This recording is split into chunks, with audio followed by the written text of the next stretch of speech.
Over the last few years, this has been a passage that I have personally focused a lot more upon in light of recent events in recent years. How our Lord allows us to take our focus off Him and look at the storms of life. That could be a physical ailment, that could be a spiritual struggle with vice, trying to grow in virtue. It could be emotional in the family or classmates or work. And seemingly start to sink emotionally, spiritually. Some people might even give up the faith. And yet, He's here. And for Peter, He's right there in front of him.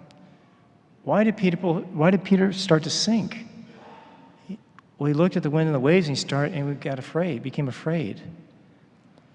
And this is one of the great ploys of the devil. We see it over and again in history,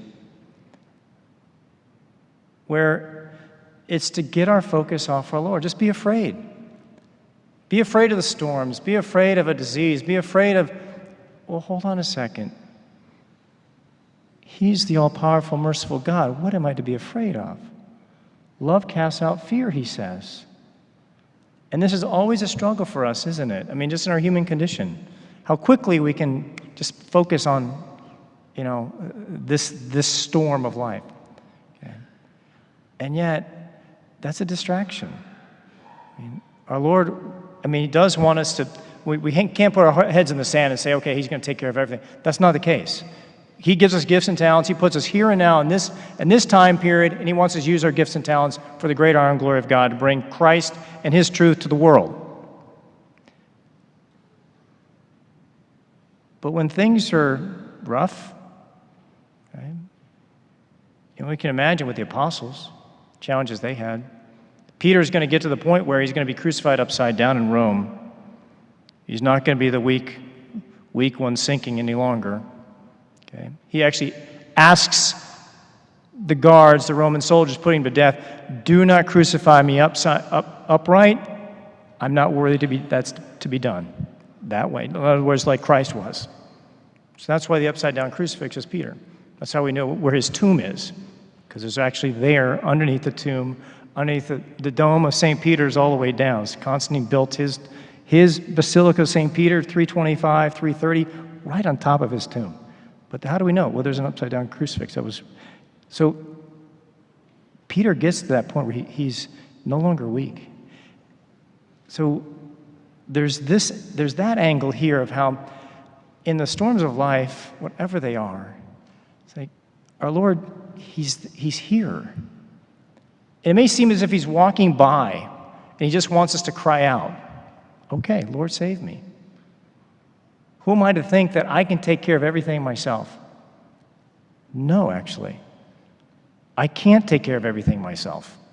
I'm a limited, finite human person. I'm a sinner. I'm not all-knowing. I'm not all-loving. He is. He will always help. Now, does He do it in the way that I want it done? I want it done this way right now, Lord. That may not be what's best for me. Okay. So is that where we're to remain humble? And then we have to reach out, though. We have to do our part. Now, who had the one that had to reach further? I think here in the case, it's probably our Lord having to reach down to get him. Okay? Peter's down in the waves. Our Lord's always going to reach down. But I have to reach up. I have to spend time with Him. If I'm really struggling with something, He wants me here. It's always a time to take a good examination of conscience, take a step back and say, okay, what's my prayer life like right now? Am I doing my daily rosary? Am I spending time in adoration each week in addition to Sunday Mass? Can I get to other Masses during the week? In other words, the reason our Lord sometimes permits the storms of life is that, well, He wants us closer to Him. Right? And that's where, okay, we can do that. We have to reach out. He's reaching down. It's like, okay, Lord, what would you want? He's going to answer us. He's going to guide us. Okay? But there's a second angle to this as well. For all of us who are spiritually, who are physical or spiritual parents, especially fathers. How does our Lord relate to Peter here? How does he relate? Oh, we can imagine the looks of our Lord to Peter. Right? The man who denies him 3 times, the look, right? And Peter goes out and weeps. Here's the look. As he's saying these words, okay, "Oh, you of little faith, why did you doubt?" Okay, so he's just walked on water. He's done what the world says you can't do. You can't be at peace, you can't be joyful and have this spiritual struggle or this emotional struggle or this physical malady. The world says you can't do that. Actually, yes, we can. The saints give that over and over again. That's why they're good examples for us. Yes, we can. With God, all things are possible. Without him, plenty of things are impossible. But what would have been our Lord's tone of voice here? Is he upset with Peter? Well, he's challenging him in a loving way, isn't he? Like, okay, you walked on water, but I'm not going to say you. He doesn't say that here, does he? "Oh, you of little faith, why did you doubt?" But you can imagine the tone of our Lord's voice, though. It's an encouraging tone. Right? He's not taking. He's kind of taking him to task a little bit, but in a loving way. And there's that loving look of our Lord. It's like, Peter, did you forget? I'm here. That's kind of the tone. And like every husband, every father, every mother, tone and words, huge. Okay? Bishop Laverde, our 3rd bishop, his motto was, he took it from St. Paul, encourage and teach with patience. Encourage and teach with patience. St. John Bosco, who worked with all those wayward boys in the late 1800s in Italy, if you read what he writes to his Sulpician brothers, it says, we must do penance for our impatience. Okay? He says, we must discipline our impatience rather than get after the boys. No, he did not operate that way. He says, we are their fathers. They are our sons. We have to encourage them. Okay?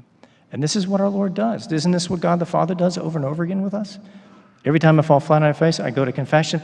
Here I am. He's reaching down. Jesus is reaching down. Okay? He's always going to do that. So we ask her,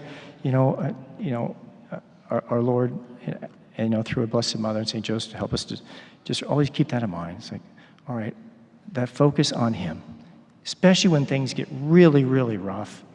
Like, I'm just going to double down on my focus on him. Right? I'm not going to let those wind and the waves, the storms of life, I'm not going to let them distract me from what I'm supposed to be doing today. My daily prayers, my vocation as a husband and wife, cheerfully at peace, son or daughter, mom or dad, brother, sister, all of it. Okay? Priest, okay? Co-worker, friend. No, Lord, what do you have me to do today? Amidst all these different things going on, Lord, what do you have for me? And may God bless you through the Immaculate Heart of Mary.